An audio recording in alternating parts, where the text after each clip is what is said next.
کہ اپنی زندگی میں صدقے کی ترتیب بنائیں. صدقہ کون سی چیزیں صدقہ ہیں؟ ہم نے صرف بکرے کو صدقہ کہا ہوا ہے یا پیسے صدقہ ہیں؟ احادیث میں کون سی چیزیں صدقہ ہیں؟ مسکراہٹ صدقہ ہے، میٹھا بول صدقہ ہے، کوئی تکلیف دینے والی چیز ہٹا دینا صدقہ ہے.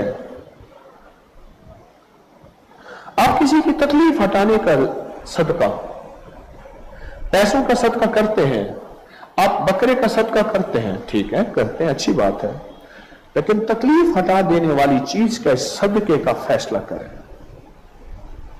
وہ مسلم ہے یا غیر مسلم، کوئی بھی ہے، اس کی تکلیف ہم نے ہٹانی ہے، اس صدقے کا فیصلہ کریں کہ ہم نے ہر بندے کی تکلیف دینے والی چیز ہٹانی ہے.